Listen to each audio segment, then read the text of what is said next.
and welcome back to Britain's Hidden History Live with me, Ross Broadstock. It's number 107. Wow, and they said it would never last. Take it away, Leon. Right, hello, who's on first tonight? Sounds like the Abbott Costello sketch. You have to be old to remember that one. That was black and white days. Hello, Meg, first online, well done. Gavin Lloyd, sorry I didn't put I will put the queue up earlier next week to give you at least an hour before, to give people plenty of chance to get it, to find it and get online and all that kind of stuff. So hello, lots of people waiting. No, excellent to see. Right, hello Gavin, hello Andrew Whelan. I thought tonight's show would be on the ancient World Cup. I have to admit, there were going to be more graphics tonight. And the World Cup, the World Cup qualifier did get a little bit in the way. Hang on, a little bit of light, starting to fall dark here. So yeah, very exciting times. If you're not aware, and I'm sorry for plot spoiling, but Wales did qualify for the World Cup, and it's the first time since World Cup finals, and it's the first time since 1958. So it almost is ancient history. So there we go. Hello, Richard. Yeah, good evening. Fantastic weekend of sport for Cymru. Big wins in footy and boxing. Yeah, plot spoiler for last night. We got our 13th world champion. Yeah, isn't it fascinating? Graham rang me about this. It's, if you look at the boxer last night, I can't remember his name, Johnny. Anyway, he's our 13th Welsh world champion. He also he called himself the Welsh Wizard. He had the Merlins, the Dragon. Very interesting chap. Very interesting. It's been a very solid one to get a little bet on. We got someone called Rhiannon on tonight. Hello, Rhiannon. You're going to love this because it's a bit... Oh, hang on. Microphone will help, wouldn't it? No, we can hear it. You can hear me okay, but there we are. You only heard all the... I put my Richard Burton voice on. You can hear me, and there we are. One of my favourite books, an old 1964 Oxford English Dictionary, as used by my father. There you go, when he was in college. So, cup of tea. Diolch yn fawr, darling. Diolch yn fawr, cariad. There we go. And go. Wow, lucky me, eh? There we go. Right. Yes, so bit of a Rhiannon special. You might have seen, I put there's going to be another video which will go up. It'll be tomorrow midday. I was hoping to have it up today, but things have run away from us today. A lot of things happened today, so it's not gone up yet. But anyway, that's going to be part of the Rhiannon story, the most famous part, maybe. About, and I'll go through all this. And tonight we're going to go through the whole Rhiannon story.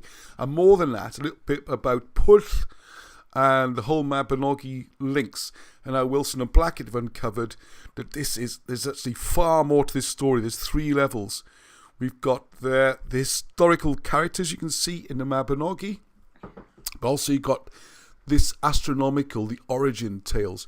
So you've got the tragic story of Rhiannon. Plus, we've got a historical context for it, an astronomical context, and and what the story represents, and how this links all the way back to ancient Egypt and Babylon. So it's pretty cool stuff, all right?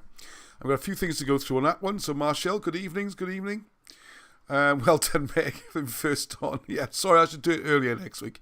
Give everyone a fighting chance, about 7 o'clock. Good evening, Lego. Brad, hello, yeah, guess have some likes, please, subscribe, all that kind of stuff. Right, hello, Sean, good evening. Wow, loads of people. PG, flood warnings, don't tell me that. The Andrew Whelan, yes, it started chucking it down, during the football, really, and it's still raining pretty heavily now, so you might hear a bit of a whatever that sound's called, bouncing off the roof. Wow, we got loads of viewers online. All right, so let's crack on, because there's a lot.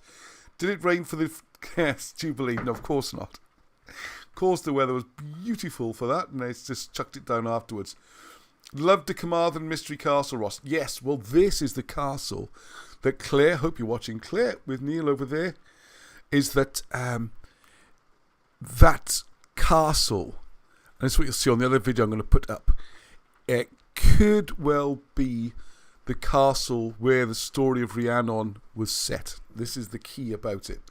So I've done some nice views of it and pictures of it, and the video, you can see Rhiannon coming out of the wood and all that kind of stuff, doing a bit of illustrations. Just working through the comments. What's that? Hi from your favourite cousin. Hey, Jackie, hello. Yeah, favourite cousin. He's supposed to come and visit this week. Hopefully we'll see you soon. Very nice to see you online, Jackie. Excellent. Marco's on. Wow, everyone's on. This is a real reunion night tonight. PG in BC, Ross, not over there. Oh no, it's chucking it down here, don't worry. Oh, PG, sorry, I'm with you now. I know who that is now. Hello, Patricia. How you doing? Right, Is this the same channel that just showed the video of the castle in Wales? Yes, it is. Welcome aboard, Amma, if you're new. You're very welcome. I'll just do a little bit of an introduction. If it is, you have had a group do remote viewing in the Akashic records of it. Well, thank you, Amma. I'd be very interested to hear more about that. I have been contacted by someone who's done a remote viewing of this site, and they are saying it's got Arthurian links, and I'd be very interested to hear what you've come up with, Amma, with your group and where you are. Yes, but this is the right channel. I'd like to give a little introduction to all those who are new, just a recap. What we're looking at is the history we don't get taught in school. Some of it's the book history, the official history, which used to be well known, taught and talked about. Shakespeare wrote plays, all the things about the British coming from Troy, ancient King Arthur's, all these kind of amazing stuff, which were then kicked out around about 1700 when the Hanoverians came on the throne and rewrote our history and invented a whole load of stuff that is now considered to be our history, and it's not at all. And part of that is also a lot of the old looking for the stories behind the legends, and what's historical, and all this kind of stuff starts to come in, and it grows and grows and grows from there. So there's lots of things to cover. Capalicious! I'm so pleased that Capalicious is on board tonight, because I have used your comment from last week. Don't forget the Celtic rubbish. Oh yes. And we're not, just to explain, thank you, Alan, for the Welsh, Scots and Irish are not Celts. Neither the English. The Celts are in France. We're the Cymry, the Gaels, the Gauls, all those kind of things. Yes, the Celts was a myth invented so that people in countries like Wales, Ireland and Scotland would lose their national identity, and they would just accept this sort of Germanic puppet kings that were put on the throne after the coup in 1688. And the English were also had their history hidden from them as well, and they were told they're Anglo-Saxons when actually very few are, and the vast majority are good old-fashioned Britons, and they're a right old mix in England. You've got a patchwork quilt. You've got the Lloegr, which is the old Welsh name probably for the moon worshippers, which is England in Welsh is still called Lloegr. So talk about that, and some of that will come in tonight, looking way back to the links in ancient Middle East, Babylon, moon worshipping, stars, astronomy, how that can be then seen in the Mabinogi, and it ties in with stories like the story of Pwll and Rhiannon and all that kind of stuff. So we have a lot to cover. Yes, Capalicious, you've inspired me to draw a cartoon with your quotes. So without further ado, we've got a few things to cover first. I'm going to go on to the main thing. There you go, look. How about that? So, Capalicious, I hope you remember writing that quote last week. Can you just turn that a little bit, Arnie, so I can see it a bit better? There you go. I love this quote. Roman is the carpet our history gets swept under. So what I then did was use that. Oh, hold on a sec. There we go. Brilliant. I can now see. Thank you. So don't move it back. You can see. There we go. So it inspired me to draw this little cartoon which sums it up. Because one of the great myths we get to deal with, and this will be a special show coming up, and I'm so glad I delayed it because I found even more notes from Wilson and Blackett, and we go through every year. This is this weird situation where we seem to be the only country in the world that doesn't study our own history. We study Roman history and Greek history from the ancient period. And the reason is, if you remove everything, you can't leave a void. You've got to fill it with something. Otherwise, people are going to go, what happened there then? Don't worry. Don't look there. Look over here. Look at these Greeks and Romans and all that kind of stuff. So I hope people like the cartoon. And if I'm going to read those on the notebook there, I need a pair of glasses. Please have a spare pair of glasses. Yes. This Zen philosophy is the first thing is to know thyself, isn't it? You know, first. One thing I know is I lose a lot of pairs of glasses. So I have a stockpile. So hopefully I'm there. Right, okay, so there we go. Capalicious, you are credited on there. You are now famous. This is going to be the opening caption to when we do the Roman special. Okay, so there we go. Right, just going to do now the normal format. If you're new, just do a couple of little newsy items. It's going to keep you quite short today. And I don't expect the show to go anything like 2 hours tonight, all right? I'm going to get it right back down to just over an hour again because they're getting longer and longer and longer. And it's a big commitment for people on a Sunday evening. Right. Okay, so we've got this one story here. This is following up from last week. And you can see this is 2012, so it's 10 years ago. But it is important because we do, unfortunately, have some bad news, if you like. Well, hopefully it's not really bad news, but it's looking bad at the moment. Sorry about me jumping around there. So what we got there, this was more on that story last week where the housing estate was being built. And I do want to go down and have a look, see what's there. I think it's just houses. And it's got more on it here. So they've got this kind of thing which breaks your heart about British history. England has been, hammered so badly for so long, it's hard to even see examples like this. And like I said, if this was found in England, they'd probably try and go Roman or do the same sort of thing as happened here. Right, so what's happened here? They've unearthed the remnants of a large prehistoric building, which they say could be older than Egypt's pyramids. And pyramids are something which seems to abound in British history, but also hidden away. We've got the one in Garndyffaith. I think they're running a trip up there. I think lots of people I get a lot of requests to go for a walk up Garndyffaith. So if we get some positive feedback in the comments, not just in the chat, please, because it's difficult for me to go back through all the chat. But if you can write in the comments. Or another thing as well, if you're watching this on the catch-up, if you go in the description, there should be the time codes. So if there's a particular part of the show you want to see, you can just click on there and jump ahead, all right? So I'm trying to do that. And go through the chat to find some comments, okay? Lovely support for England Lloegis. Yeah, it's not just a Welsh thing, okay? I keep emphasising this. It's not some crazy Welsh thing. It's Britain's hidden history. It includes Scottish history. We've got more Scottish stuff coming up. And Irish history, who will, not so much tonight, but the Mabinogi is an ancient source. One of the problems we have is that a lot of the English, it's the modern boundaries create this national tension and borders which shouldn't really exist. Most people in England are Britons. Most people in Welsh are Britons. A good proportion of those in Scotland are Britons. And of course you've got the Gaels coming in and the Picts. It's a little bit more complicated in Scotland. But it's everyone's history. And anyway, if we're going to study Egypt and Greece and China and India, America, we can study something just across the border. So that's not really the point, all right? And the point is here, we've all had our history taken away. And I always say I think it's worse in England because they're not even aware that they have lost a history. At least in Wales, there's some sort of idea that a history has been lost, even if it's difficult to get enthusiasm for it. Anyway, so what's going on here? It's the experts mystified by the unique find on the site of a housing development in Monmouth. It could be Bronze Age, could be 6,500 years old, pyramids are 4,500 years old, all sorts of crazy stuff, right? Steve Clark of Monmouth Archaeology, who I'd really like to hear from. I'm trying to get in touch with. It's a sort of smaller amateur, as I understand it, no offence meant by that, by the way. I'd rather deal with the amateur ones. That is operating in Monmouth. They've got some really highly esteemed archaeologists. Nothing's been discovered in Britain like this before.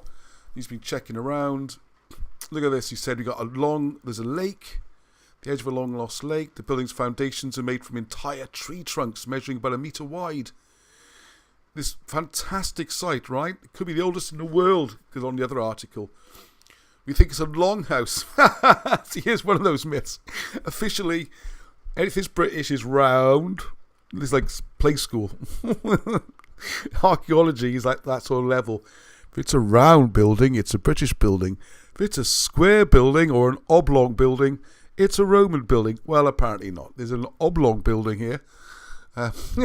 Rectangle. It's got corners. And yet it's British. That's just not allowed, all right? And it's pretty big as well, okay? So there's all the tests. You can read about that. I'm not a big fan of RCD, but it is handy sometimes. Anyway, the point of this story is all that was there.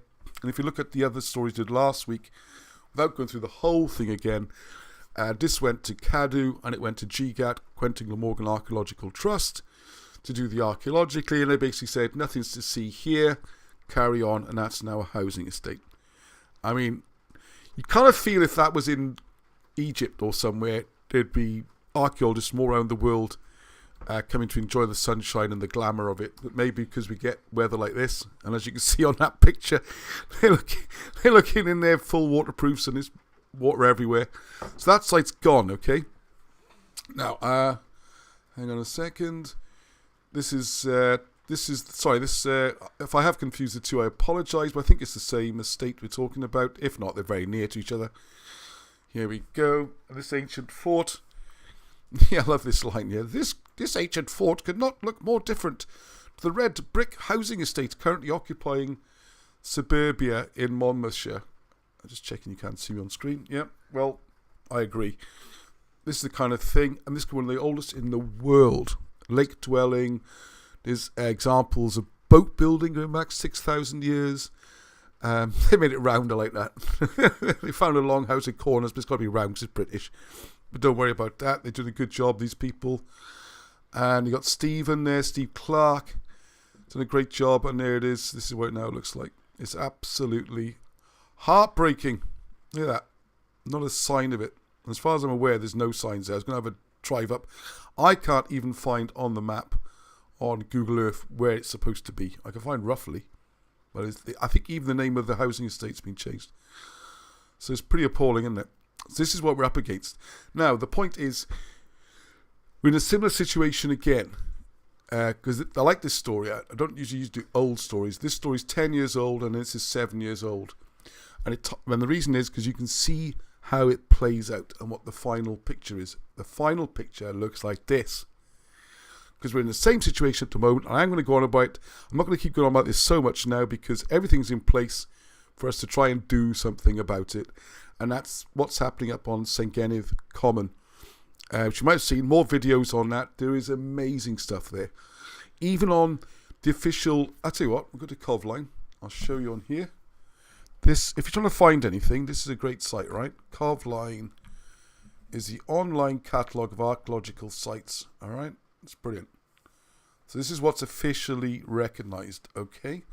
So if you type in here Eglwysilan Common, or just Eglwysilan, search, it's really cool, right? So you all this stuff. House, dwellings, Kevin Eglwysilan, which is the Pontypridd side. Got the Holloway, which I think is like sort of tunnel type thing. The path. And then we've got, you can look at these cairnfield. There's so much stuff. The dikes. And then I think it's on the next page. We've got the... There's a standing stone. I think that's the one Martin Hutchinson found. That might even be Martin. We've got stone piles. We've got the St. Gennyf dikes. We've got cairns. Another long hut. So this is just rammed with history. But it's all going to be destroyed for a wind farm, which I would argue has got a lot of problems with it. Oh, yeah, the pop video. End of the show. I will launch the pop video. I can't believe I almost forgot that. Please, everyone.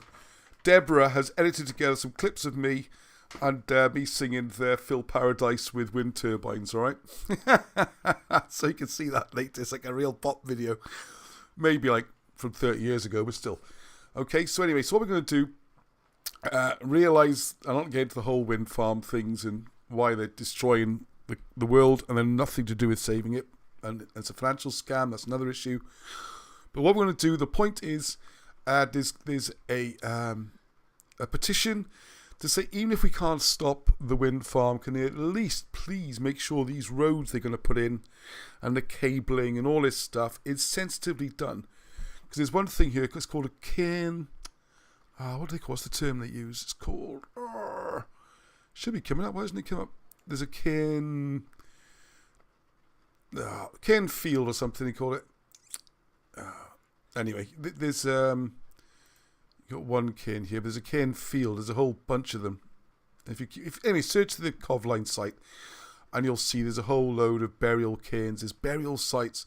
This site is so important. There's so much ancient history there. And if you look through the videos, you'll see I think we've found a new place a couple of weeks ago. Also important. So what we're doing is I set up a petition, and this is, it should have gone live. I've had the supporters, so thank you to those who supported the putting it up. It now has to go through some sort of approval process, which I'm not, by the way, I've not long done this. It's not like they're stalling or anything. I'm sure the process is fine. I've had some help from people who work at the Senedd, which is great to rang them up. They've been really good. They've been really helpful. So the petition's going through, and I will show you the wording of the petition. hang on. Let's go back to slideshow. If you get to see a little bit. So there's that. Right. So this is that. So I don't want to spend too long on it. Oh, gosh. Right. So protects. The thing to remember as well is Mynydd Eglwysilan. So that's the hill on the one side. And Cefn Eglwysilan, which is the Pontypridd side. Because there's stuff on both sides. And Cefn Eglwysilan goes down to the Rocking Stone and Pontypridd Common, that side. So I don't think people get any idea these 200-metre high things are coming. Anyway, so this is the wording I've come up with.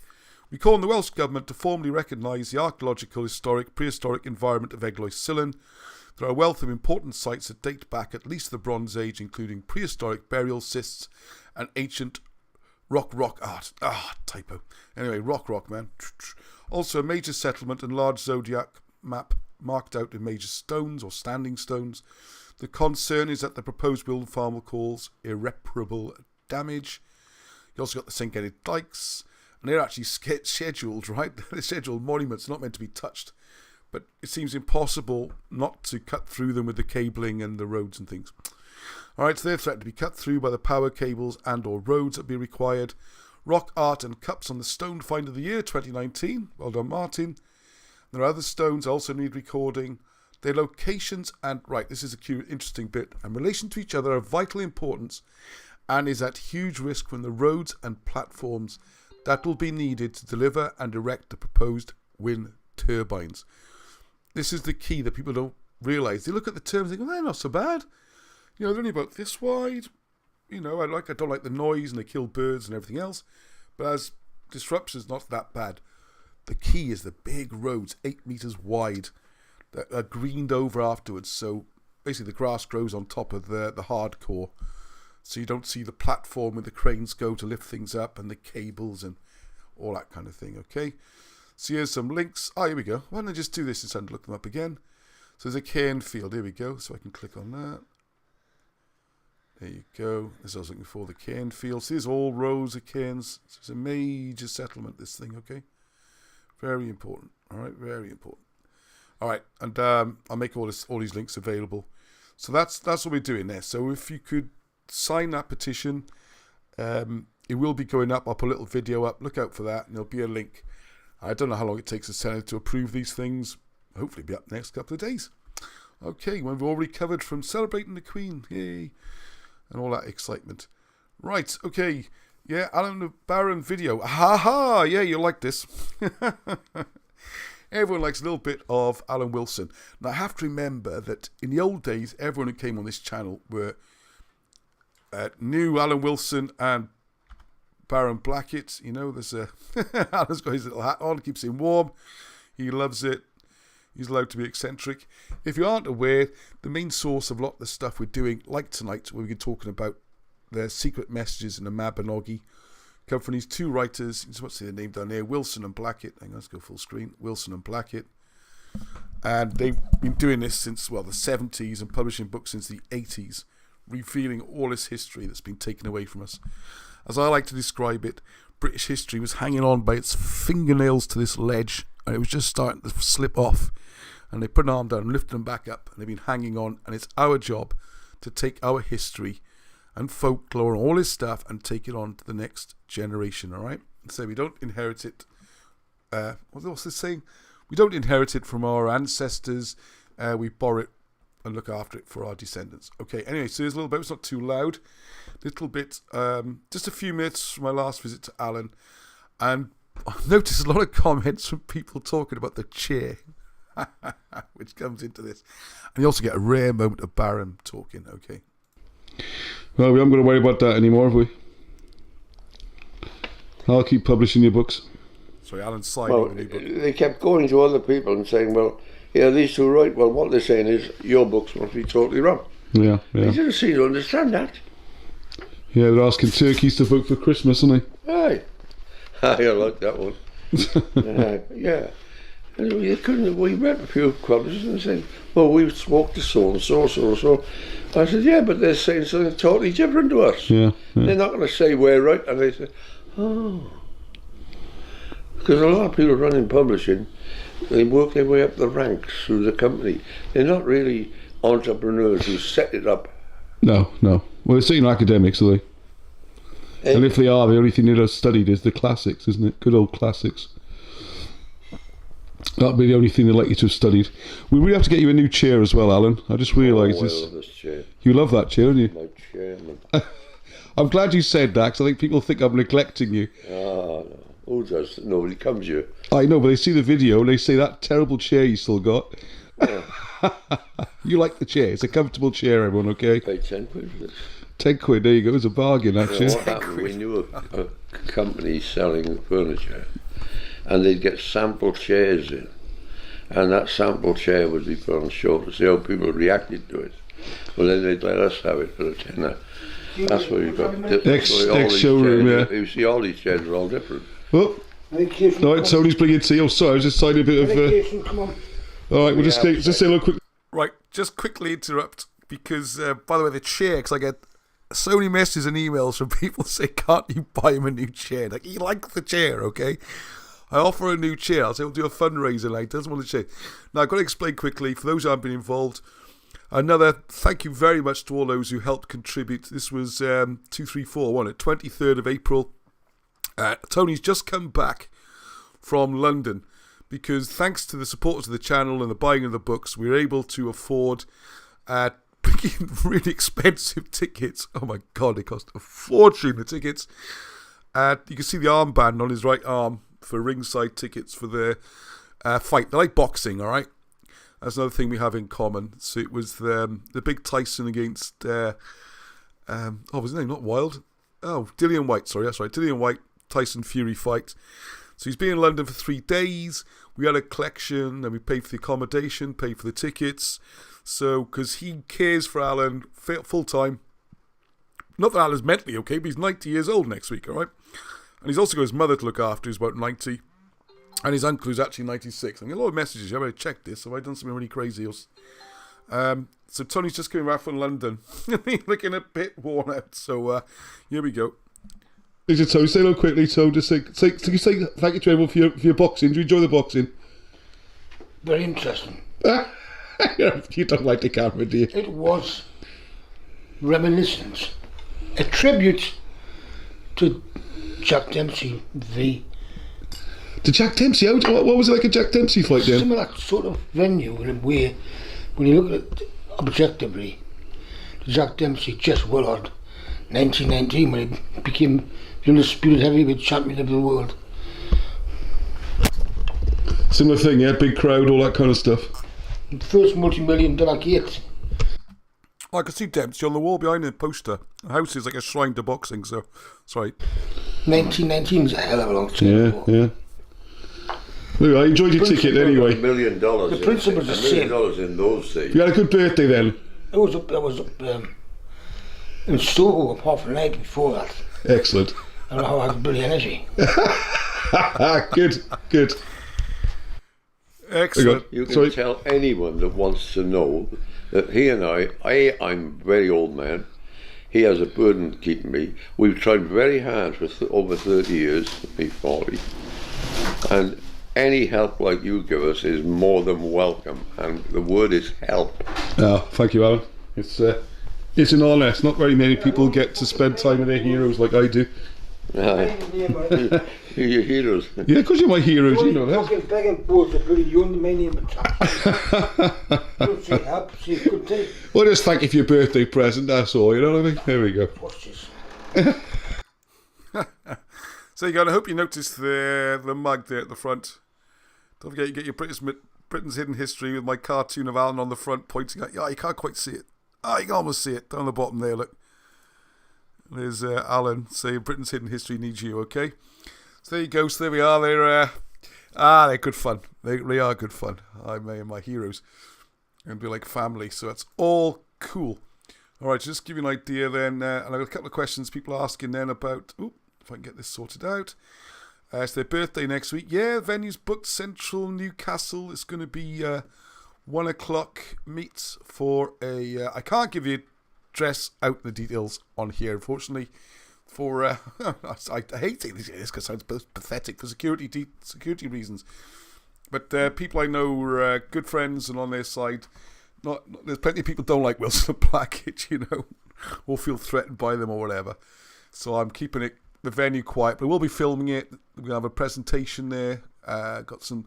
Got tons of photographs, which I will be sharing on this channel probably in 2 or 3 weeks' time. I got some pictures of young Alan and Barham doing stuff from years ago, and we'll be sharing all that and a bit of fun, okay? That's the idea. Get a little something to look forward to, a bit of fun. And yes, someone's saying maybe get a chair cover. Now, I'll try that. I will try that idea. We might be able to get a cover for the chair, or at least a throw, something over it.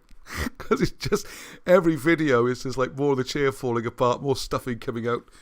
Oh dear, what can he do? He loves his chair, all right? So don't blame me for the chair, okay? Right, let's got a message here from Marco as well, that he's been lining up. Hang on, just the Monmouth showing up. So it all ties in with Pimp Site as well, what we're doing on there. So people are asking about remote viewing and that kind of stuff. Marco's channel, I think it's linked in the description.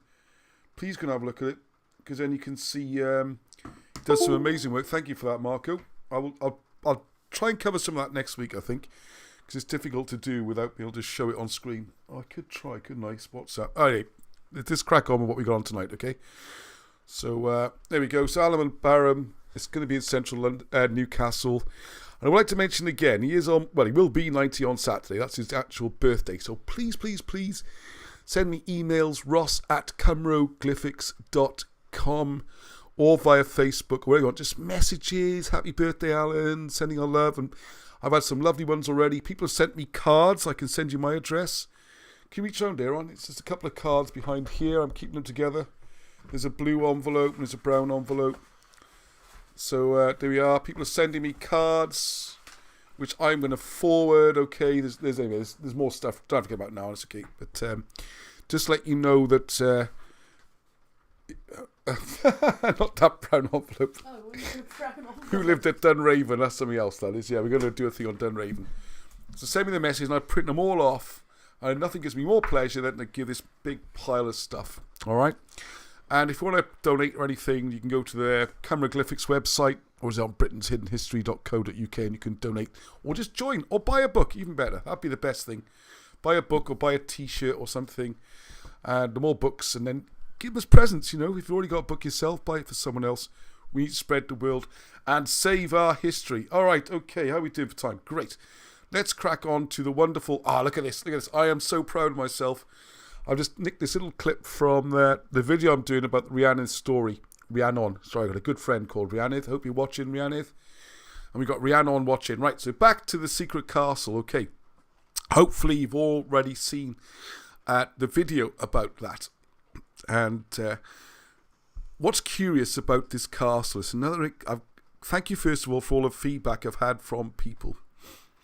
One of the things in there, if you haven't seen the video, there's a big wall running down the middle on the inside, which sort of divides it into two. Hang on, let's go back a step, Ross. Right, take a breath. Right. This castle is a scheduled monument. It is recognised. It is known to exist. Okay? There is some information available about it, but nothing specific. People have sent me links and emails and stuff like that, and what CADW say and things like this. All you ever get is probably 13th century, it's probably this, it's possibly that. No firm evidence at all about it, okay? And one of the curious things about it is I think the dates are significant, because from my own impressions of the castle and dowsing and all that kind of thing, which you can take or leave as you wish to, it seems much older, or at least the site is. And other people who've looked at this site and thought about it think it's much, much older. But we're getting back to where we were with the first slide, in that it has to be at least 13th century, because it's got corners and stones, you see, and only the Normans could build things. This is what you're up against. If you're new to this, get used to it, because that's how it works. If it's confirmed this is 6th century, then it's too late for the Romans to build it, and it's too early for the Normans to build it. You have a bit of a stretch to make it Irish, although that could be attempted, or possibly some bizarre Danish or Viking building in Wales. All these things have been done. You might sound stupid. all those things have been done, all right? But I think it's, I don't know, it seems to be 6th century, something like that, maybe 9th century. It goes all the way back to Deheubarth, the kingdom of Deheubarth, and the story of Rhiannon. Now, what's interesting here is that, hello to Julian and Graham and Tara. We're going to go down there again soon and see what they think when they're there. I'm really looking forward to that. They got remarkable skills, which I'm looking forward to sharing more of with everyone as time goes by. Now, Claire, hello Claire, I'm sure you're watching, I hope you're watching, you and Neil.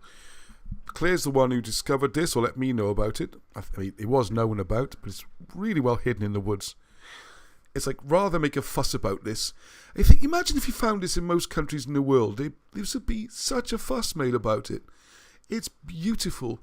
It's so evocative and romantic looking. And I'll tell you what, I should show some videos of it as well while we're talking about the story. But it's officially, nothing much is known about it, right? It's just magically there and being allowed to be grown over and rot and that kind of stuff.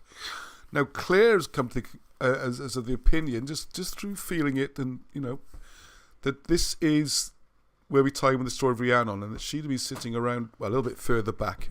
But then I want to get the castle on the picture. See if this works. Go on, work. Hey, how cool is that? Hey, the production values of these videos is going through the roof, you know. So you are, there's my little drawing of Rhiannon. Hang on, watch this again. Watch again. Like ghostly thing, yeah. So there we are. I should be cool about it, shouldn't I? Just this kind of thing is new, all right. We are working on this, so thank you to Leon to let me know, working out how to do this.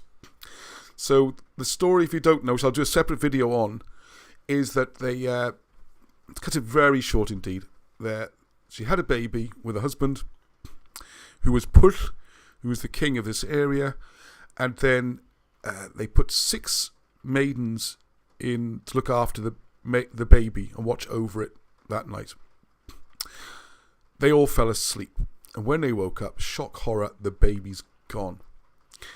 So very nastily, these 6 women decide to pin the blame on Rhiannon, and they kill some puppies, smear the blood on Rhiannon while she's asleep, and then say, "Oh my God, you were like a mad woman. You attacked us, and you killed the baby, and it's all your fault."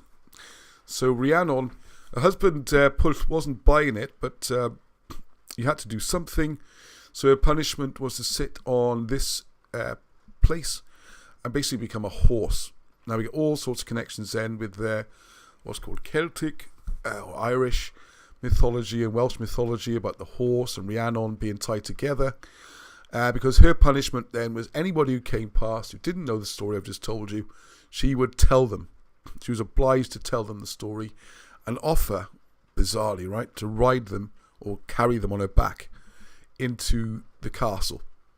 Okay, so this is what we think might be the Rhiannon castle. Everything about it's right. It's in the right place. If it's older than they say it is, and the intuition tells us it's there. Apart from that, how can you be certain? You know, it's very difficult to be certain. Unless some proper archaeology was done, which would be nice, wouldn't it? But getting archaeology done in Wales, very difficult. So that's the story, and do a full video on that story in more detail, okay?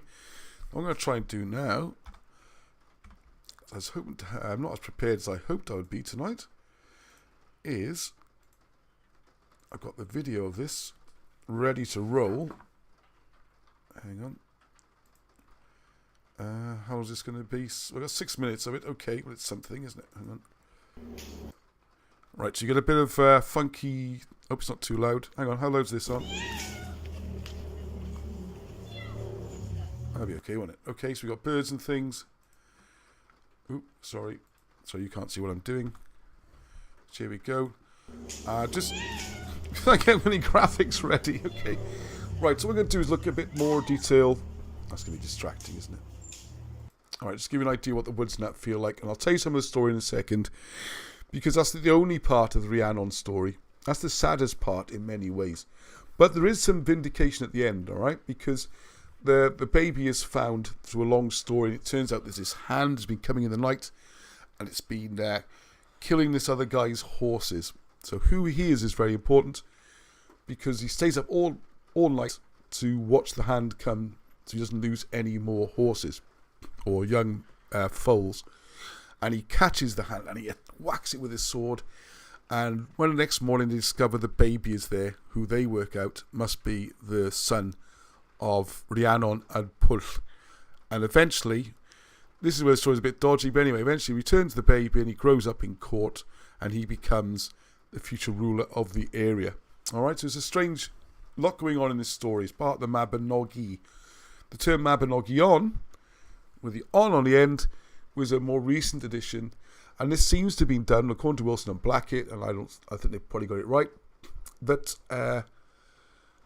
this seems to be done to hide it and disguise them as children's stories, because there's a much deeper meaning in the Mabinogi. Actually, that isn't going to work. That there's a much deeper meaning in the Mabinogi, and it's got the creation, and this is the first branch of the Mabinogi, so we're dealing with creation and planets moving and all these kind of things. So I want to do is a little bit of background on that, all right? So if we go into... But these places do exist as well. This is what people need to realise.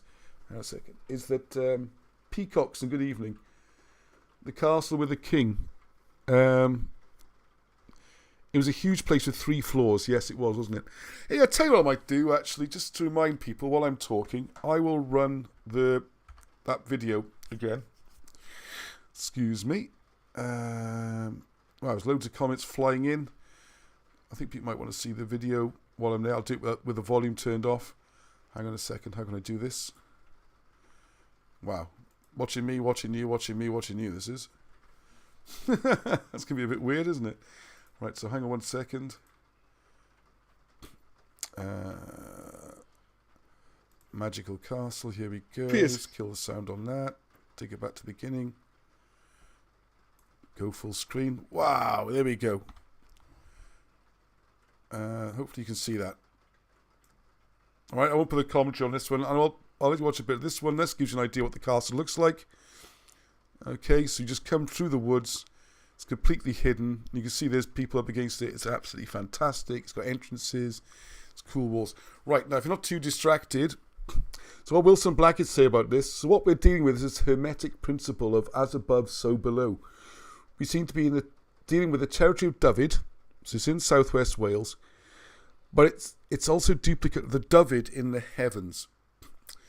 So Pwll, look at the name first of all, Pwll, P-W-Y-L-L. It's not really a name as such. What that means is steadiness or direction. So that implies stability. And if you spell Pwyl with only one L, it means a pool and implies water. There's Claire, who's found all this. Put it to me, thank you very much. So the story starts in Arbeth, okay, which is Arbeth. I always go with Arbeth Narbeth because Narbeth is a modern name. Arbeth means the place of worship or the place of celebration. And so Pwll goes off hunting. All right, he chose to head for Glyn Cwch, which means the dale or the deep glen or the wood or the grove, something like that. But he does something very strange as he sets out in the evening, usually set out in the morning. So he travels by night, and this indicates either a star or a planet. Pwll travels as far as Pen Llwyn on Bwya, and Pen means the head of, the chiefmost, whereas Penny with a double N means to determine, to limit, to anoint. So I'm throwing too much information there too quickly. The point we're doing is looking at Llwyn means the loin. And what we're doing is the loin or thigh in ancient constellation signs is the little bear with its pole star Polaris. So the loin spins around Polaris, quickly turning.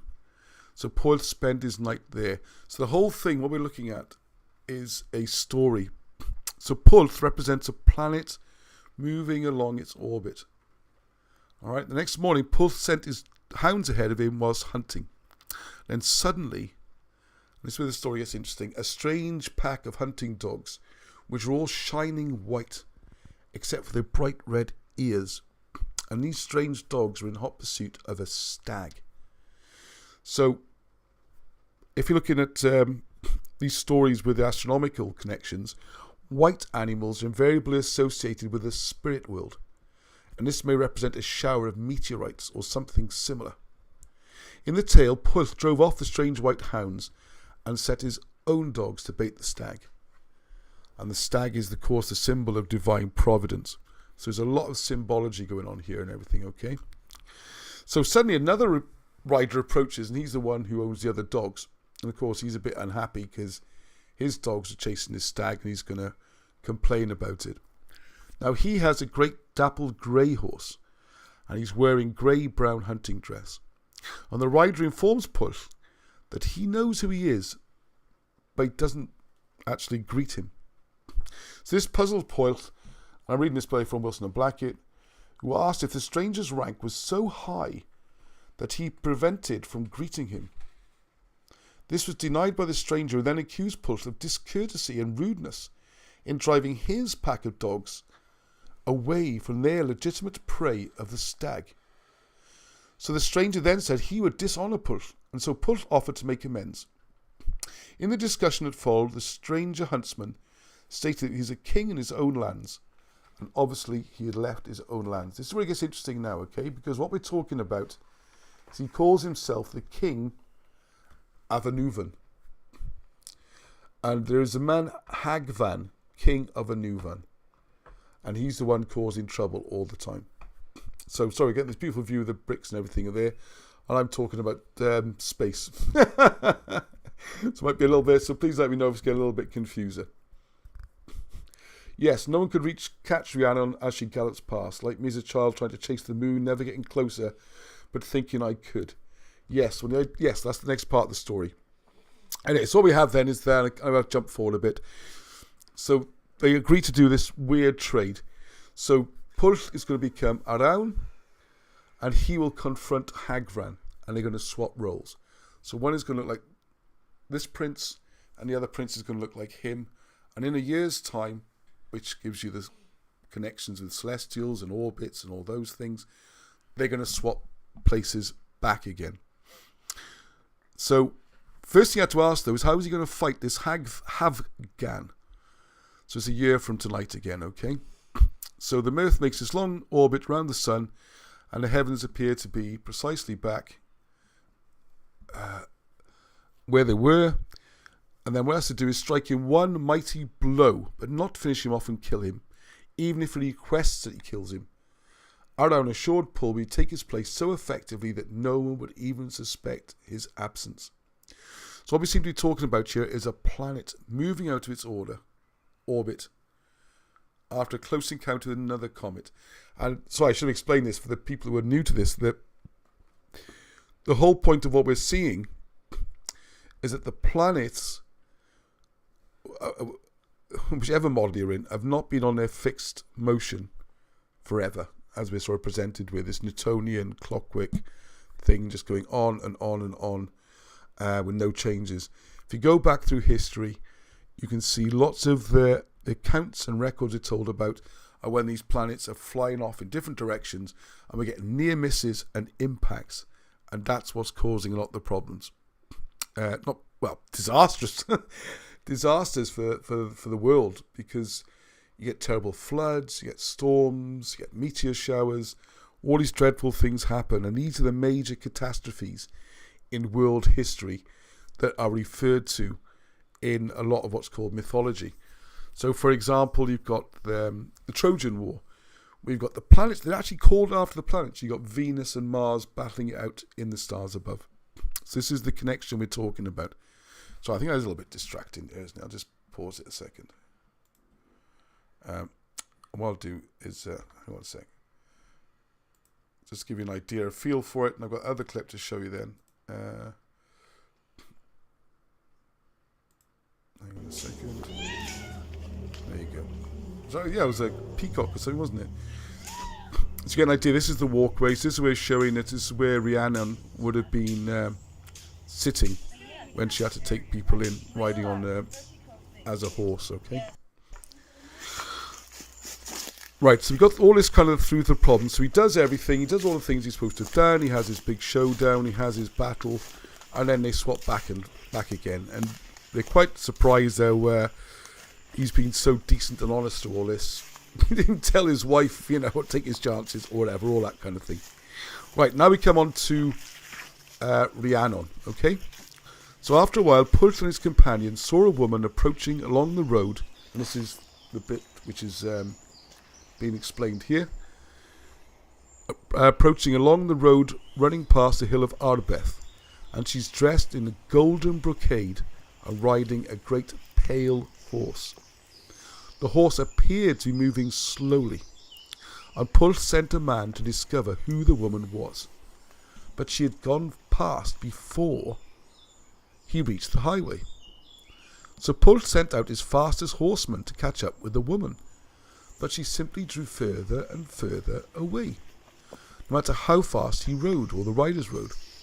Finally, the rider brought his exhausted horse back to Pulth on the mound and explained that there was no horse in the kingdom that could catch the woman on a great pale horse, as they all went home determined to return and discover this mystery.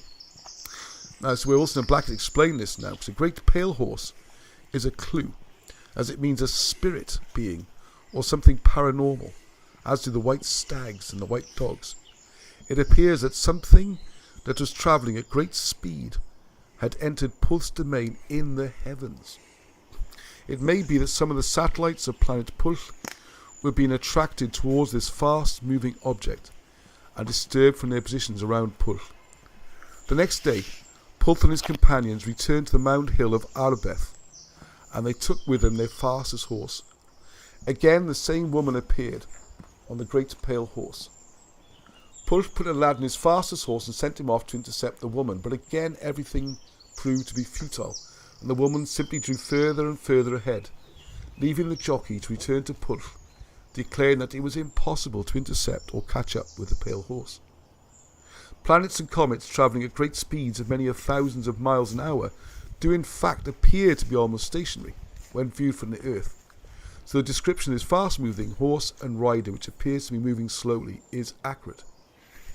The next day, Pulth returned again to the Gorsedd Arbeth and took his own horse with him and placed it near the highway. This time he intended to intercept the fast-moving woman on a great pale horse. Along the same highway, travelling in the same direction at the same pace, came the woman, still dressed in golden brocade. Pulth mounted his horse before the woman arrived, but she went past him before he could move. This time Pulth himself tried to pursue the woman, but he was unable to catch her no matter how he tried, as she drew further and further away from him. But he should have called out to her earlier. In desperation he called out to the woman to stop, and she did. She then told him that he should have called out to her earlier.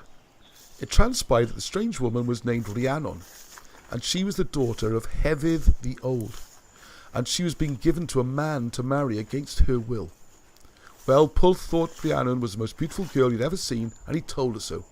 So Rhiannon then invited Pulth to attend the court of Hefydd the Old, the Ancient One, a year from that night, where a feast would be prepared. So once again, we got the well-known year cycles when the heavens will again appear, as the heavens move around once a year, as the earth rotates, or the heavens rotate. So Hefydd the Old means ancient tranquility, and appears to point to the vast silent spaces of outer space. As Rhi, as in Rhiannon, so Rhi, R-H-I, means a chief, and Anon means a driving chase. It may be that Rhiannon means the chief of the driving chase, and she certainly moved fast enough. It may be that this indicates the charioteer, but this is doubtful, as the constellation that we know as a charioteer was not always so named. It seems that Rhiannon is the planet Venus arriving into our solar system. Alright, so what we're going to do there, that's what we're talking about. Hope you're enjoying the scenery. This is the way you come around to the corner to this amazing castle. So I'm going to enjoy giving the story of sitting on a horse again. So what we're dealing with a situation. We'll now move on to the next part of the story. Let's just pause that a sec. So the idea is we have this star. Now, with Venus coming into the situation, it's the same thing as we're seeing in many other stories. So we go through this. So I'll just talk about what happens in the wedding and that, just to jump to it a bit. When it comes to the wedding, some strange things happen, because they're very delighted, having a big wedding feast, everyone's happy. And as we get to the Egyptian connection, okay? So what we have then is that after the wedding, there's a giving of gifts. And Pulth, feeling very pleased with himself, very happy, it's his wedding, he's almost obliged to give gifts to all the guests. So foolishly, when someone says to him, hey, can I have a gift, please? He says, yeah, whatever you want. He asks for Rhiannon. He asks for the hand of Rhiannon, which puts him in a very difficult position because that's his bride, but he's promised that he can have whatever he wants to have. So he's in a difficult bind. So Rhiannon, who seems to be the brains of the outfit, not Pulth, who doesn't seem to be the smartest throughout these stories, Rhiannon suggests that he comes back in a year's time. Again, it's the cycle of the planets, and she will then marry him, effectively. But she has a plan, and the plan is what she explains to Pulth. He gives him this bag, and this is the special bag, and he's going to disguise himself as a peasant, as a commoner, with this bag. So he walks in after the wedding. She's now married to the new guy, and he says, will you grant me a favour? And he's a bit more smart, so he says, yeah, as long as it's reasonable. As long as it's reasonable, okay? Which is what Pulth should have said, of course. And Rhiannon's furious with him for his stupidity. So what happens then? This bag can never be filled. So he says, I need food. I'm poor, I'm hungry, the bag needs filling. So they keep putting food in it and food in it and food in it. The bag will never fill. And he's starting to get desperate now. So the potential husband, the new king, says, well, how would his bag ever be full? He says, well, the only way you can fill it, and again, Rhiannon's the brains has put him up to this, is if a person of extremely noble birth and land stands on the bag and treads the food down into the bag. This is how it'll finally fill up. So, feeling rather pleased with himself, and Rhiannon eggs him on a bit. He's the important man in the building, obviously, so he jumps onto the bag and stamps down the food. And quick as a flash, Pulth then jumps up, grabs the bag, ties the top, and he's now stuck inside the magic bag and he can't get out. This is the moment where Pulth reveals himself and calls his men who've been hiding outside. 99 of them, again, more significant numbers, come storming into the wedding feast, capture all the supporters of the other person, and he becomes the king. And as they come in, that's a curious thing, they're all encouraged with their staffs to give this bag with the guy in it a good whack with their stick, or a kick. And when all of them would say, who's in the bag? And they would say, it's a badger. So the idea is that this is where the game of Hit the Badger comes from, or the badger in the bag, apparently. There was a game that used to be quite popular in Wales. It's called Badger in the Bag. So Gwawl, who's the one inside the bag, begged that it was unfitting that he should meet his death in this manner. They thought they were going to beat him to death like this. So I'm just checking the comments a second. Many varying accounts. All right, okay. Right, so he's bashing away. He says, you don't just beat him to death, effectively. So Hefydd the Old, who's back on the scene again, agreed and advised Pulth. So Rhiannon stepped in, once again, the brains of the outfit, and advised that Gwawl should be required to give presents, as was customary at such a feast, and that Gwawl would swear that he would seek no revenge and make no claims. So Gwawl and his men were released, while Hefydd drew up a list of sureties to cover the agreement. Gwawl then said that he was badly injured and many wounds, and he would leave to get a healing bath. His men would honour the agreement on his behalf, so Gwawl departed from Hefydd's court and headed for his own kingdom. So what Wilson Black is explaining here, if this was a planetary encounter with gigantic electrical discharges passing between the planets, then planet Gwawl came off worst and was badly damaged. Whether he resumed exactly the same orbit as before is impossible to say. Now, has anyone yet thought about what the Egyptian connection is here? Does this remind you of any of the Egyptian stories? That's the key. So I want to just jump ahead slightly here, because I know it's in the books a bit ahead. How people think about that? Because there's a full explanation in here. Well, if this ties in, if you know the story, I was hoping I could find it here because I got to make sure I get all the bits right from my memory. if you go to the story of Osiris and Horus, you have the situation there where, let's just make sure I get the right ones right way around, where you have the box, where he's convinced to go into the box, and the box would only fit one person.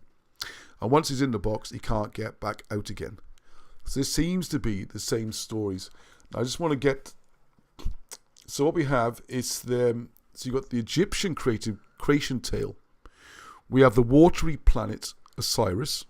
So in this case, we've got Poil is water. Poil gives us the watery planet. So Poil is Osiris. And he's the loved spouse of the planet Isis. Isis is Venus, is also Rhiannon. So Rhiannon is Venus, is Isis. And Osiris is being tricked at the feast by Seth. So Seth is Gwawl. So Isis appears to be personified as Venus, but she also had a home in the star group Sirius. So as we know, the connection between the ancient ancestral British and the ancient Egyptians can be massively demonstrated in the volume Moses and the Hieroglyphs. And you also got here, if you're not aware of it, it's cameroglyphics I'm wearing. This is the ability to read Egyptian hieroglyphs using the Welsh language. So what we seem to have here is a very close parallel between the stories of Rhiannon, this part of the story, with the Egyptian story. Now, what we have to try and do next, so just run this on a little bit. Some of those bird effects and that.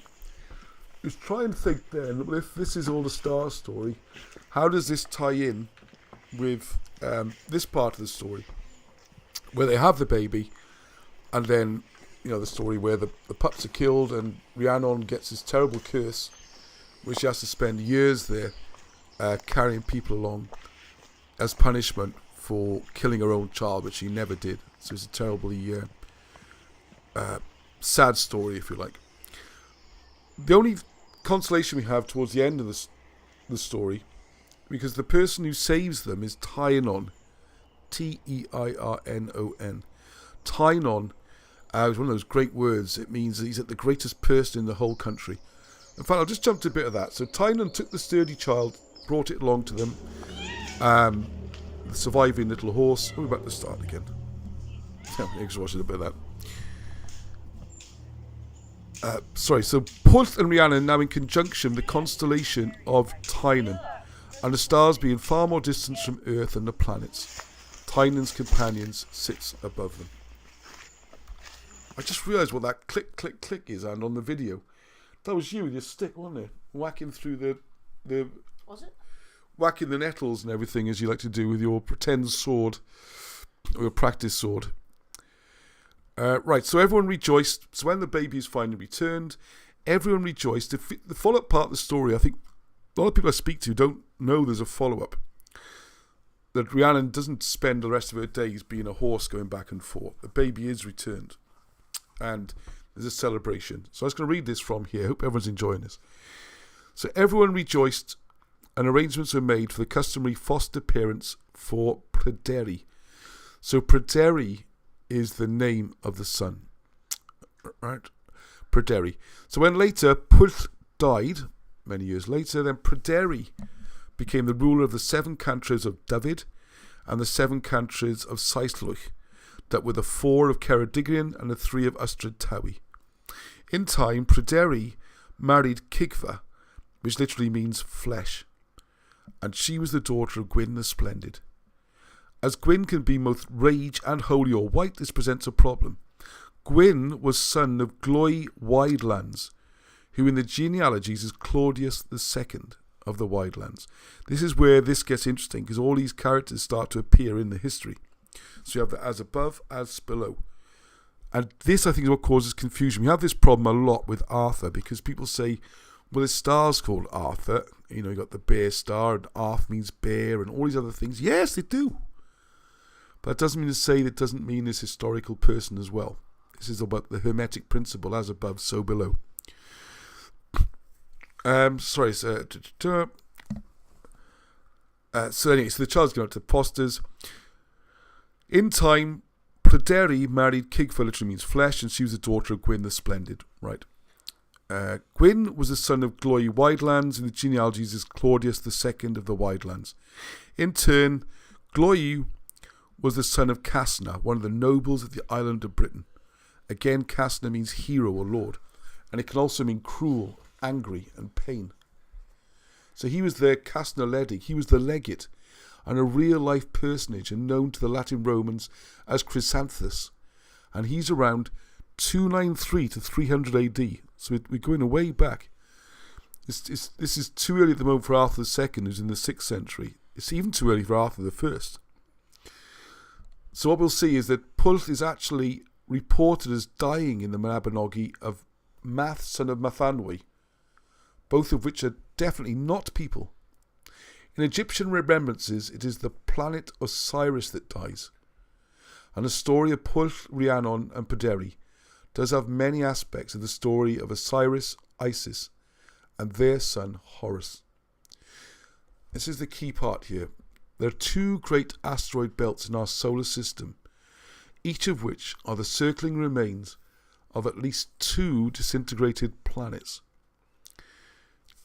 That's not the conventional view, by the way. The only way in which a planet can die is to explode or simply disintegrate, and others have already made out a very good case for this event, with the watery planet Osiris dying by either exploding or disintegrating into pieces in Egyptian mythology. So the point is, these stories are all about what's happened to the planets. And the amazing thing is, if you look at the... I didn't go to I hate to use the word NASA.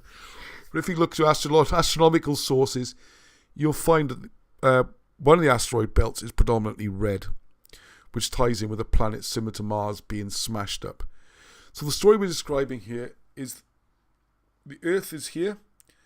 Planet Mars has come flying off its orbit. Close contact, which has caused all sorts of terrible things. Earthquakes and violent eruptions, everything going crazy. Another planet, which is Venus, has come in to save it. There's been a collision, there's planets blowing up, we've got missing planets. The whole thing is like this whole chaotic universe, which is the one which Velikovsky talks about and our ancient ancestors tell us about and try to warn us about. It's very important. I'm very interested to see the comments on this as well. Let's finish this through, because it's very interesting what they've written here. Numbers of ancient Mesopotamian, Chaldean, Greek, Roman and other records tell of planets in our solar system moving out of orbit and running in dangerous collision patterns with other planets. This also is one explanation for Lucifer, the fallen angel, where he's come down out of the orbit, there's been a situation, has gone back again. These old Welsh records are preserving the same stories, but they are doing it in a simply disguised manner. The dogmas of the Church have served to conceal these unpleasant truths of the inherent instability in our solar system for centuries, and everything is not safe and secure, as allegedly ordained by the Hebrew God. Asteroids can collide with planets, including planet Earth. Comets can collide with planets and scatter hugely destructive debris across the lands, just as happened in Britain in AD 562. And then it goes on to explain all the things in the size of the universe. So that these... sorry, I was going to jump ahead a bit.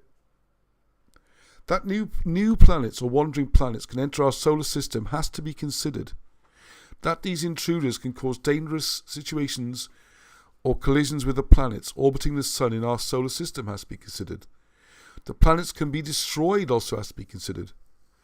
The weird idea that the 2 asteroid belts in our solar system, with all their myriads of circling dangerous missiles, are simply masses of material that has not yet got around to joining itself together into new planets, needs to be abandoned.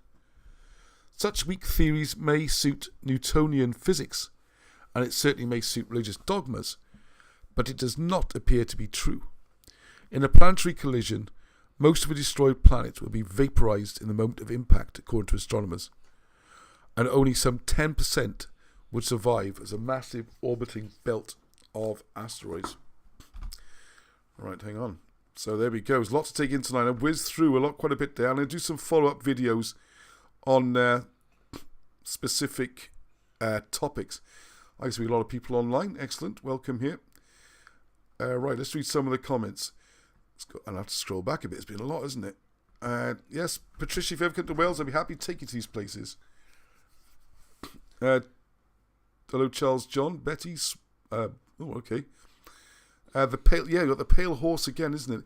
This is the other thing. Thank you, Marshall. There's a lot to say that Revelation in the Bible is actually talking about the same sort of events as well. A lot of things... So one of the things that Alan Wilson points out in various of the books and talking to him, and it's something which, I don't know, maybe it should have struck me, but I'm a bit too naive sometimes, is when you see prophecies in the Bible, quite often what they describe as events that have already taken place. And they put as a prophecy for extra impact. I know it disturbs one, but I think if you look at the academic views on it, oh my goodness, get my names right, Bible names right. I think it's Isaiah towards the end of the Old Testament. It seems to be the most recent Bible book that was written. So it would have been written after the New Testament. There's things like that you have to bear in mind. So what's called a prophecy can often be something that's already happened. So in Revelation, is it talking about what's happening now? Or is it talking about what already happened a long time ago? Right, I'm going to throw this open to the comments now because there's loads here. Behold, a pale horse goes even deeper. Yes. Right, Andrew. All right. Andrew thinks he knows Betty Swallows. There you go, I dread to think. Graham King, white horse is always a king's horse. Native American chief or Jesus. Yes, that's definitely. One of the fascinating things, I think, if I mentioned it before, when I was last time with Alan Wilson, one of the things we do is watch films, because I don't normally watch TV at all, but thoroughly enjoyed watching Lawrence of Arabia with him again. And one of the things, I don't think it's in the film, I might when I popped out to get some food, but I don't think it's in the film, is because it happens much later, about 1921, 22, after what we consider the end of World War One. They were still fighting in the Middle East. And one of the things they were desperate to do, actually no, it is in the film, is liberate Jerusalem. What I'm not so sure they show in the film is that Allenby, who was the general in charge of the British troops, and the Arab contingents, he rode in on a donkey or a white donkey as well. There's lots of this biblical stuff goes very, very deep. Right, okay. What else we got here? Seems like a difficult task to create such tales with such deep meanings without giving the literal meanings. I agree, Enlightened Turtle. I agree. And I think the Mabinogi is an absolute work of genius. But also bear in mind that we don't know how long the period they were written over. I mean, they could have been written over decades, generations. Maybe things were added to and tweaked. Velikovsky comes back into the fold. Yes, we haven't done much Velikovsky lately. I'm going to do more of him. There's some other stuff of his. We've got Velikovsky, Fomenko, Wilson and Blackett. And horse is an anagram of Shaw. Reference is only important to me. All right, thank you, Brad. The old text may have many cheeky anagrams, but it's in Welsh. I don't know, this English language thing. One thing I really want to spend more time on again is looking at what we have as what's called standard English, which clearly wasn't what everyone spoke. And I'm trying to wonder if anyone spoke English going back more than a few hundred years. And that sounds like a really crazy comment to make. But if you look at all the dialects, you know, like Geordie and Scouse and the West Country Burr, and the language in Anglia is completely different. Obviously you've got Welsh, you've got Scots, the Gaelic, Cornish, Kernu. All these other languages, who exactly was speaking English? Because it's not the same as German. And the whole standardisation seems to have happened in the last 300-400 years. And it's quite fascinating. The same as Latin is a kind of engineered language, maybe the same with English. So I think this is, sorry, I'm drifting right off the subject, is why a lot of this numerology works. You know, like if you add up the letters of orange, it comes to 33, because the word orange is made up. All these words, like, so maybe there's something in horse and Shaw being anagrams. The reoccurrence of the red v white dragon. I wonder if that ties into it. So in Babylon, says Capelicious, Venus worship was done through the deity Inanna or Ishtar. Our movie and music industry encodes lots of her symbology. She is the goddess of portals and gender transformation. Wow. Yeah, there's one thing I was going to save this for a separate video because I reckon this could be a huge video. So please watch it as well, all right? Because I'll show you something interesting. Let's see if we can find it on the map. Hang on, let's do 4 more comments. I got 2 things to do. Oh yeah, pop video. Don't forget the pop video, Ross. Right, and you'll find the tunnels of Set in the reverse Kabbalistic Tree of Life.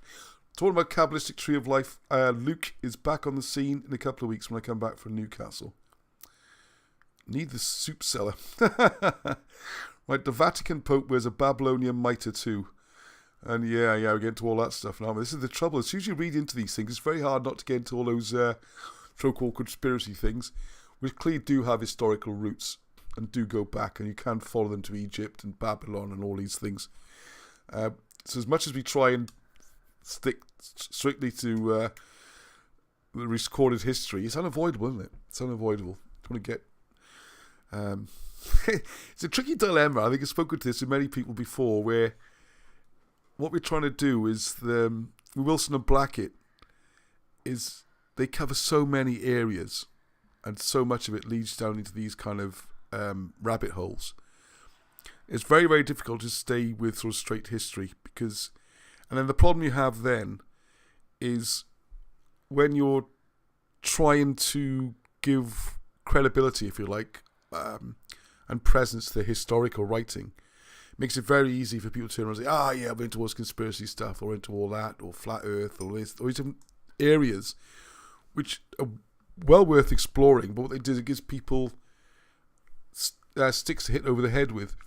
But having made a lot of attempts in the last couple of years to, and particularly the last few months, with different publications, more alternative publications, and academics to seem more open-minded than that, wherever you go, at some point the door gets slammed shut. So I'm thinking more and more with the writing of the books and the general presentation is make it more accessible and just publish it. And if people want to, the same people who aren't going to accept it, whatever you do. There's no way through that. And it's best we just share the information that we can, and for people who want to see it, they can see it. And that seems to be the direction. So I'm thinking of, with the books, because, the clip on the show with Alan there, it didn't mention a bit, I wanted to show on the clip. This is going to be on the other video. One of the questions is, which book should we do next and which style? And I think I'm going to make the books slightly smaller and more accessible, if you like. So that, because the academic donkey work's been done by Wilson and Blackett. They produce huge books. They cover everything. It's brilliant. The research is brilliant. The references, everything. And I think there's a certain mindset aren't going to be swept away or changed by that at all. So one of the questions I'd like some comments on as well was there's a few books coming up very quickly. I was going to do a little bit of a poll again, but I think I'll have let's work out what we're doing first. Right, so where is I'll put a link up so you can find the castle. It is available. You can get close to it anyway. Right, okay, let's look. What else we got on here? A new sun. Yeah, I wonder about that. Has anyone noticed the sun seems white? I dare go into these areas. You see, the channel gets shut down. But the sun does look white rather than yellow. Or just the people I speak to going mad. I don't know. Right. Right, the day which is could die by going to... we're talking about changing suns now, all right? Hope to get back to Wales. Yes, please do, Patricia. You can always stay with me. You're very welcome. So the planets are basically living beings.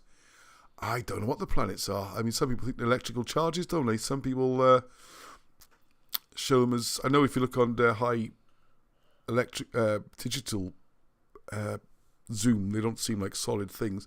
No, I think the idea, rather than them being living, is that you have to have, for some reason, we need to get to the bottom of.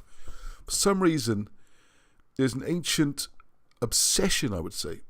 It's the amount of effort that goes into it, whereby above and below have to reflect each other, is something I think we can't really get our heads around. I don't know why it was like that, but it's clearly enormously important. And getting back to St. Geneth again, one of the things which you look at is that these star maps are huge. You've got Hugh Evans's work in Gwynedd, where the whole of northwest of Wales forms a massive star map. I mean, it's just ridiculous, a zodiac chart. The effort that went into that is just crazy. You got Pleiades with its 7 stars, and on the map there's 7 massive mountains in the correct pattern for Pleiades, for example. And then you've got these other massive mountains all forming the right ones. Like, for example, you got Taurus with the horns, and you got the Bulk Pass there. There's even called the Bulk at Camlan. And you got two sweeps. Sorry, I'm trying to be demonic or anything like that. Don't get two sweeps of mountains that form the horns of the bull, and they are on the zodiac map. You got the whole of these mountains. I mean, how can this happen? It was in southeast Wales. The mountains don't seem to fit quite in the right place, although a lot of it does. And where they are missing, you've got mounds placed to form, again, a massive star sign. This is crucially important. You can follow it all the way back to ancient Babylon, where you had the country divided into the four corners to match the... I'll just mention some of the... So it seems we're sidetracking onto this somehow. Like in Ireland, for example, you've got the four counties: Munster, Leinster, Connaught. Oh God, I always get this wrong.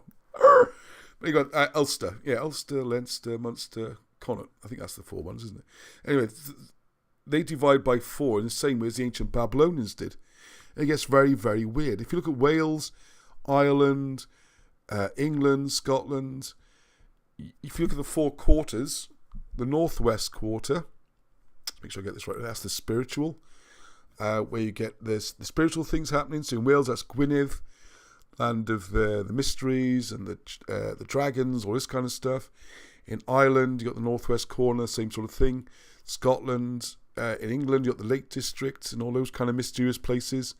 Then northeast is the military corner. So in England, you got the shore with the Angles invaded, that kind of top right corner. In Scotland, you'd have where the Picts were. In Ireland, of course, you've got Ulster, and you've got all the problems you've had there with the battling back and forth with Scotland and the Northern Ireland problems.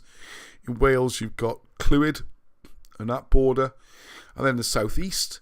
So in Wales, you've got the southeast is Caerdydd, it's the capital, it's the population areas, it's the main production. In Ireland, that's Dublin. Then you go into Scotland, get myself in trouble now. Edinburgh, only the southeast.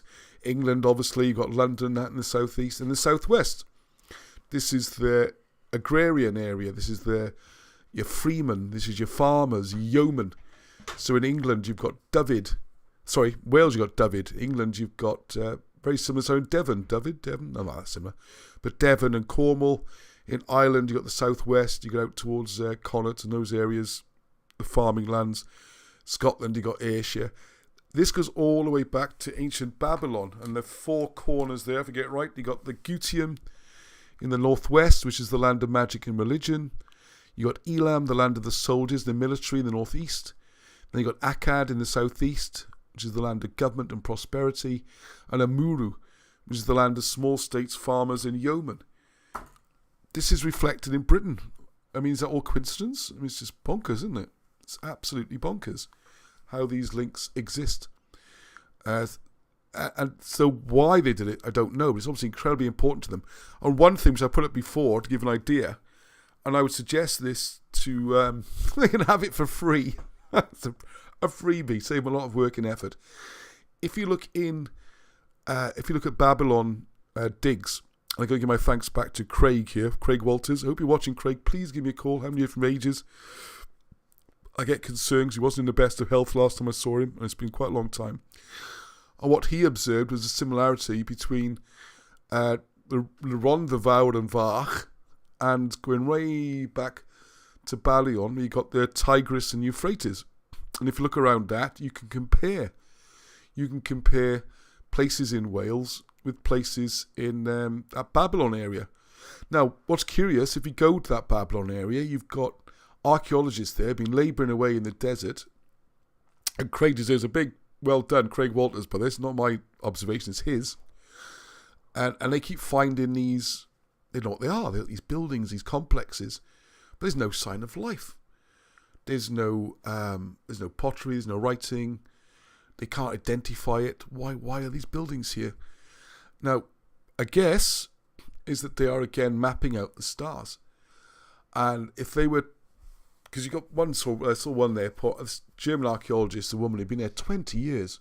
Incredible job. just didn't know what it was and why it was there. Now, what I would suggest is if they, and they come up with these theories that they were like wandering nomadics. So when they built their big cities and they settled down, they had this kind of yearning or hankering to go back to being nomadic and tour around. So the king would tour around the country all the time, leaving no trace behind. And the fact there's no money shows how centralised and how well organised their government was. So that everything came through the centre and nothing went through the provincial towns. An alternative prospect might be it's a star map. And because it's a flat desert, there's no hills, mounds may be difficult to draw, they put these things. And I would suggest to those archaeologists, if they want to find some more, it'd be a very interesting experiment. Well, before America, I'm not sure what it's like since America bombed lumps out the place. But if you go to these areas and have a look at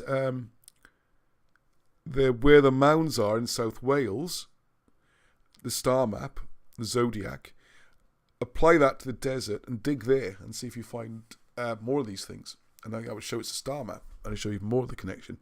But there, I doubt that will ever happen. Sorry, I was going through the comments, wasn't I? I'm going to show the pot in a minute. Get my teeth back in. So that's interesting. Right, okay, I think oh no, Miles, gosh, comments are flying in. It's very good. All right, I'm falling behind on that one. Right, what I'm going to do there, you come with the chat there a second. Chat amongst yourselves. No, I want to find, where did I save it? I almost forgot. You've got to see the Windfarms thing, because I was going to launch this video separately. So again, did I just promise to show a video, didn't I? Was it the pot one? Oh yes, I know what it was. That's what it was. Sorry, right. Okay, hang on a second. Page 141 on here. I'm going to show you, I'm going to give you a little bit of a secret here. I'll just throw something in there.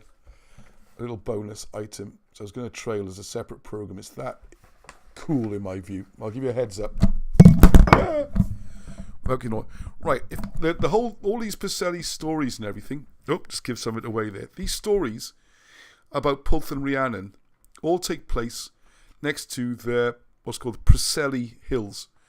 All right, and the Preseli Hills are obviously very, very important. Sorry, I'm going to find this one as well. Please be here.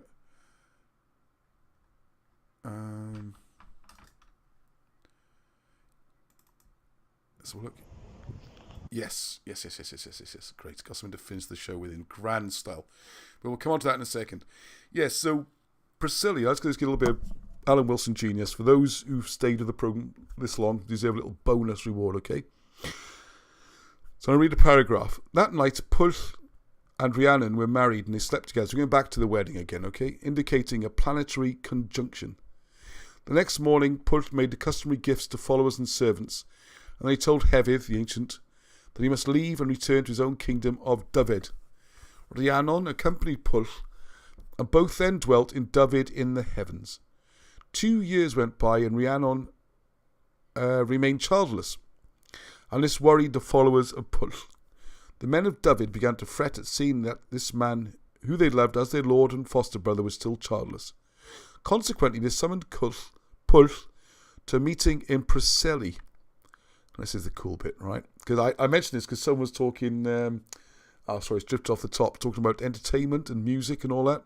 And I've just been reading a fabulous book, Mark Devlin, Musical Truth, all about the weird stuff that goes on in the music scene and all the secret stuff that goes on in there. I daren't talk about it because we get shut down or something, but it's absolutely fantastic. And this is something I bet he hasn't thought of.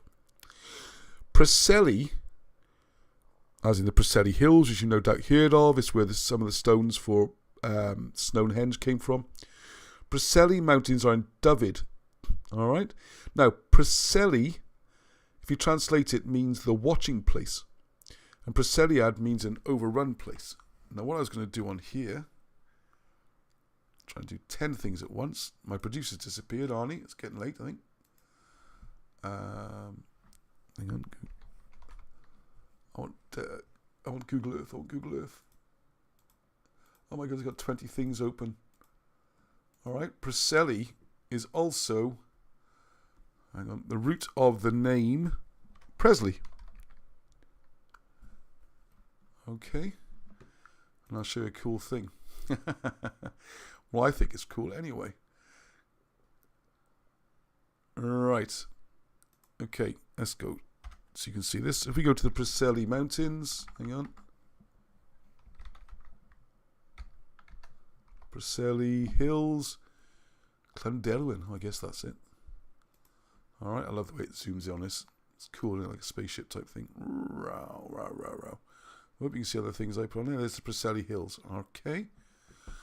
I should never do anything live when you haven't rehearsed it, okay? So if we come down a bit from here, who's the most famous Presley? Elvis, yeah? St. Elvis Church. Oh no, it's not on there after all that. It's not on there. How stupid do I look?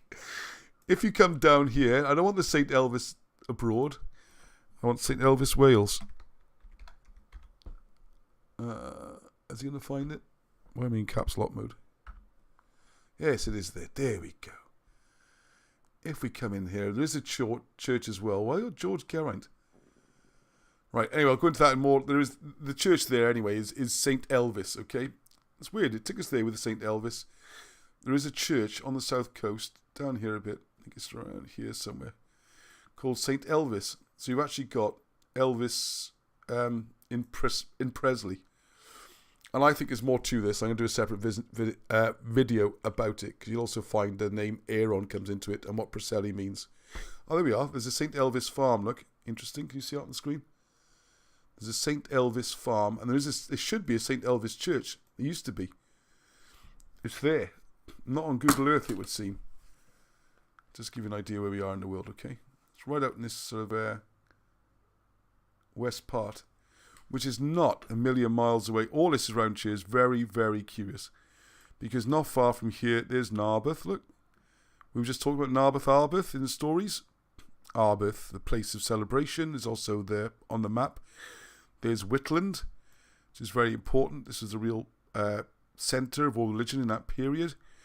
And then we've got Fishguard, Newport. So up here, we've got, this is the, looks like a snake's head, look. This is where, if you're new to all this, this is Anastinas. And this is where it's suggesting that Jesus spent his life after he came from, after the crucifixion. So you got here, Cum Dewi Brevi and people like that. This is the Holy Island here, which when you come to look at, actually looks like a snake's head as well. So there's all kinds of weird stuff. I'm just throwing these things in there in case you're new to it. And you got Dinas. There's Hentlan. Remember another character in the story? There's Hentlan.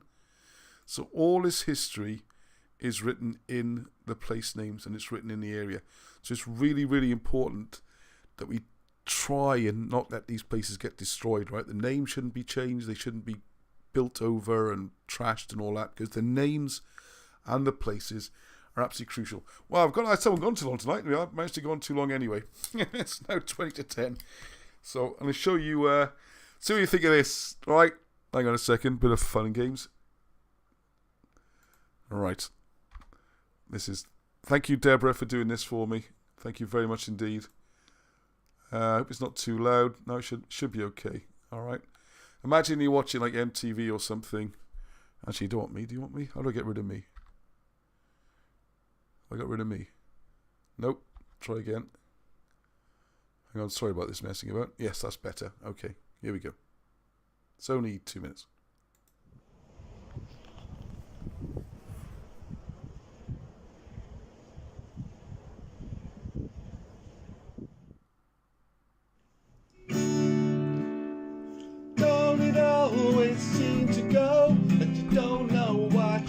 Till it's gone, destroy paradise, fill it with winter bine.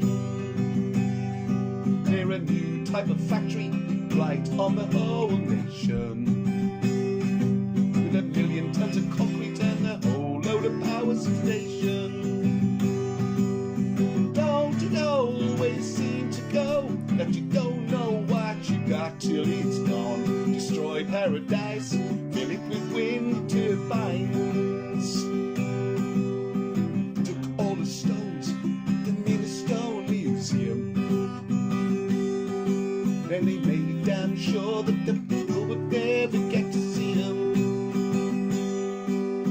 Don't it to go that you don't know what you've got till it's gone. Destroy paradise, fill it with winter bag.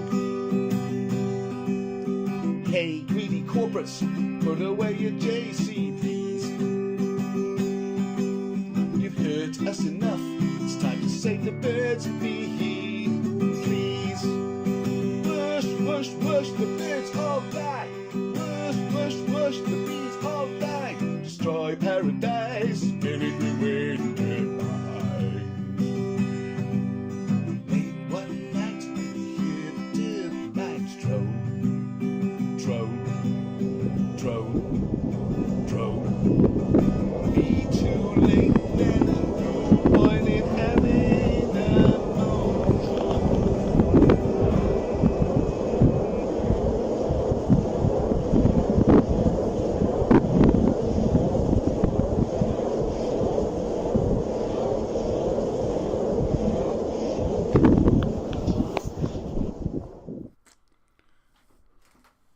So there you go, folks. Going to put that video up soon. If you can try and share that, and we can pass that around. You ready for the closing music, Arnie B?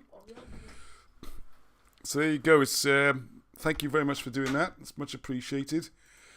Because, like I say, all these place names and the locations, we're all still really working it all out, you know, trying to figure it all out, what's going on here. And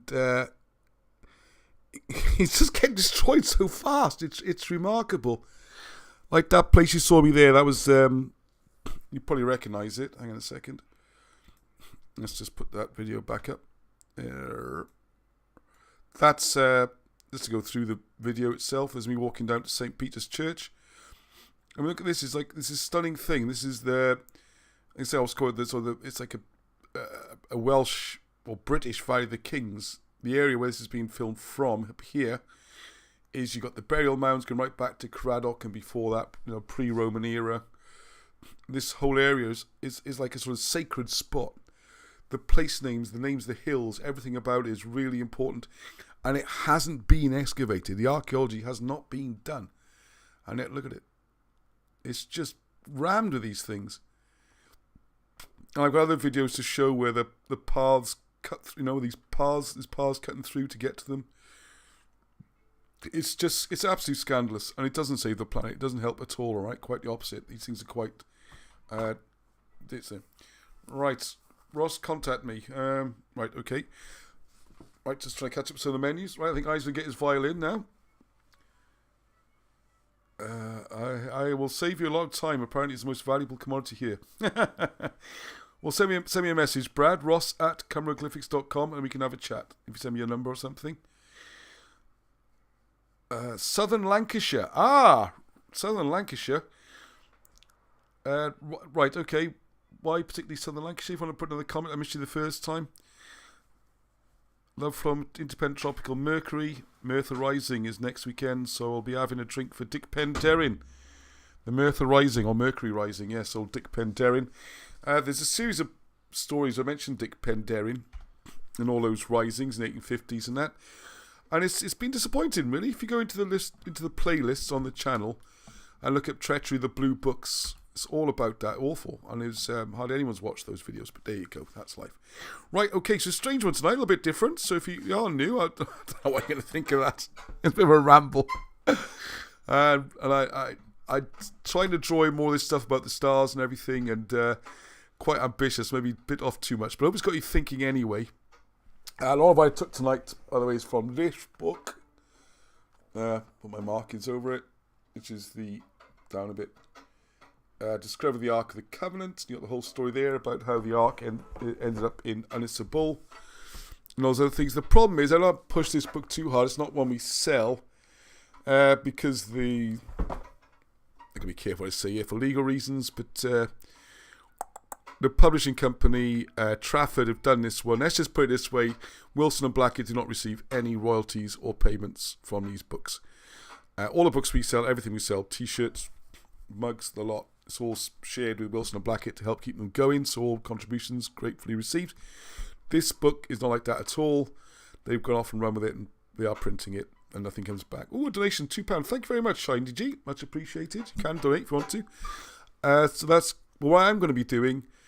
Is one of the next books coming out soon will be just about the Mabinogi, with lots of pictures from the scenes in Wales and the places, and that'll be one of the books on the list. Then we got the myth of Roman Britain, the pyramids, though. I think that's what I went to show on the clip there with Alan. The bit I think we'll do next is the pyramids, why they exist, why they're built where they are, all that, how Alan Wilson works all this out, how they did it in one lifetime. I have no idea. But just to say, yes, if you could email me again if you're coming to Alan's birthday next Saturday up in hopefully sunny Newcastle. Just say again, I cannot guarantee him being there. He should be there, but he is. He will be 90. If he won't come out of the house for some reason, he'll be fine. I'm sure he'll be fine. I know what we'll do. Plan B. But contact me if you want to come, because it's all booked and everything's done. We could probably squeeze a couple more people in, and it'll be a nice day. So next week, hopefully back in time, there'll be a pre-record. Look out, there's lots of videos coming this week, although we'll be travelling, so I do apologise if I'm slow getting back to your emails. Right, okay, any last messages, last questions or comments? Oh my goodness, 2 hours again, I don't believe it. Hour and 15 anyway. Yes, I've been getting around the area. Roman fort was discovered in 2018. Yeah, okay. Oh, I'm going to have to say a little bit about this one. Sorry, I did say it was finished. Sorry, Arnie, hang on a sec, mate. I know it's time to pack up. But I'm just going to... this is my favourite thing about South Lancashire. I think this might be what you're referring to. Oh, hang on a second. Sorry. My speaker's in the fort. In the woods, if you want to see about it. It's one of the maddest things you'll see. Fort in the woods. Here we go. Alright. There's the... I love this. The Lost Roman Fort of Lancashire. I've covered this so many times, but I'm just going to mention it quickly again, alright? Because you can go along... Oh, please, yeah. Someone's go along and dig. It costs 250 quid, I think it is. Hang on, what does it say? Yeah. £280 for 5 days. I might go up for a weekend dig. If anyone wants to sponsor me, that would help. Where I get the money from, or if someone wants to go, please do. And the reason I particularly want to go is this. See, they always recognise forts scattered around the place, except southwest Lancashire, where none have been found until now. Closely guarded secret until 2018, when I started nagging them. God, is it 4 years I've been nagging them? Wow, amazing. This is an amazing thing. Its recognition as a Roman auxiliary fort brings the total of known Roman forts in the coastal southwest Lancashire to 1. And this is the bit I love. Listen to this. They've changed their website a bit. I think I screenshotted the old one. They've changed the wording slightly. I'm sure I'm getting to them. Because until now, there's been very little evidence. No, there's no evidence. Zero evidence of any Roman presence in South Lancashire. There's no... the Romans, if you believe in the Romans, this was very good at keeping records of where their legions were, what they did, who was stationed where. Well, there's no record of anyone coming to this area at all. No mention of any fort. And it's a huge thing, right? It's a huge, huge fort. And there's nothing Roman about it. So their conclusion is, well, they've changed, they're listening, fills a gap. Well, that means they're going to rewrite what they know about the Romans. That's what they're trying to say. They have changed the area slightly. They still say that, I think, though. So it's discovered they found some large sandstone blocks. That's all they've done, right? They found some... they've marked out... They've done field working, geophysics. They haven't done any proper archaeology, okay? They've just made a guess. They've completely guessed. It's a shocking guess. It's appalling what they've done here. Because I've challenged on this over the years. And I've said, well, why don't you think it's Rome? It could be British. It's a massive fort. It would have taken years and years and years to build, probably decades. Who were the Romans that built it? All the men were supposed to be tied up fighting. They're supposed to be finished in the 1st century. They only got to the north of England, even if you go with the official narrative, in the 80s or 90s. So they must have built this really fast in enemy territory with no available manpower. It's ridiculous. I'll show you some pictures just quickly so you can see what they got. Passion, dig and learn. Yeah, they're trying to raise money. Where's the pictures? Yeah, here we go. This is all he got, right? How on earth can you say that's Roman? It's bonkers, isn't it? Absolutely bonkers. And if you go back, you see the early pictures. Steve Baldwin. All right. Yep. And they all know me, I think. So someone else might also got there. Here we go. It's the kind of thing they're saying. This, because it's stones... Getting right back to where we started the programme, because we've got a corner where it's built out of stone. It can't be British, because British people are too stupid to build something out of stones. But anyway, that's another thing. Now, right then, Arnie, what are you going to play us out with? So anyways, just type in Fort in the Woods, you'll find it. You can read all about it yourself. Do the dig, take some pictures, ask them some questions. Let me know. Take a video camera. I'm thinking of going. Partly just want to see the site and have a look at them, meet all these people. There we go. Anyway, sorry, there we go. That's this summer, all right? Bluestone Archaeology. Right, what you got for us, Arnie B? Well, I always like this place. I've got a piece. Oh, you got a piece ready. Go on, you play that. Go on, that's the one it's called. Right, so thank you very much, everybody. Almost 2 hours again. We jumped around a bit. I think I need to get things a little bit more organised on that, Rhiannon and Corey, which I'll be doing. Coast to coast would be good. Yes, it would be. Yes, so Heather, everyone, peace. So if that was the Roman fort you were referring to, maybe. So we're going to do a book. Oh, wow. Wow, £5. Thank you very much, everyone. Thank you. Never had more than one donation on an evening. Much appreciated. I shall be getting to Alan something nice as well. Maybe a chair cover. They'll kick Ross off the dig with a full refund. Yes, Dick Penderian wrongly hanged. It's also the last major military conflict in British soil, 1850 something, when it went to Newport. And about 20 odd Chartists were shot dead by musket fire. Anyway, God bless the Queen and all that. Duh. Right, lovely Arnie, thank you very much.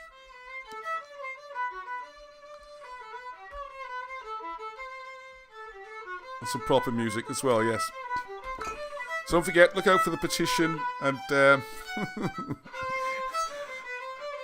music video. Thank you very much, Arnie. That's wonderful. Can't believe I've rambled on for 2 hours. There we go. Anyway, I've had a good time. It's flown by for me. Do you get to keep the stuff from the dig that you dig up? Do you get to keep the stuff from the dig? That's a great idea, isn't it? I wonder if you could probably sneak out with a trowel or something. I think you meant to hand in any, artifacts. Oh, just to mention that, yeah. So the mystery. Anyway, I'm going to say more about that mystery fort. Oh, I'm so tempted to talk about it now, aren't I? The castle. No, I can't talk about it now. Come on. Right, please don't wreck the camera this time. All right, don't wreck the camera. Well, just gently. Can't make any promises. just gently put your hand over it, okay? So we try to do now. This really high tech fade out, which basically relies on someone shoving their hand in front of the camera. Wait, where are you going, on? Yeah, you can still see me, yeah, amazingly, yeah. You can see my lights and everything now, look. This really high-tech piece of kit, which, scan up a bit, Arnie, you can see this is my parents' old light. Think I've gone mad and spent money on, and this is a t-shirt over a normal light to make it red. I know people think I've got some high-tech studio here. There's a little t-shirt over that one, and there's that's my t-shirt. Oh yeah, about that. What is it? The bull on it. Yeah. Was that a basketball or something? Was it? Yeah, basketball. Oh, the basketball bulls. There we go. Right, okay. You're gonna whack your hand over there, Arnie. So till everyone till next week. Like, hello. Oh, don't whack the camera! It's fine. I can't believe you just bashed the camera. It's fine. Oh dear. Child for sale. Anyone interested? Just say, oh, no reasonable offer refuse. Till next time. Full stop.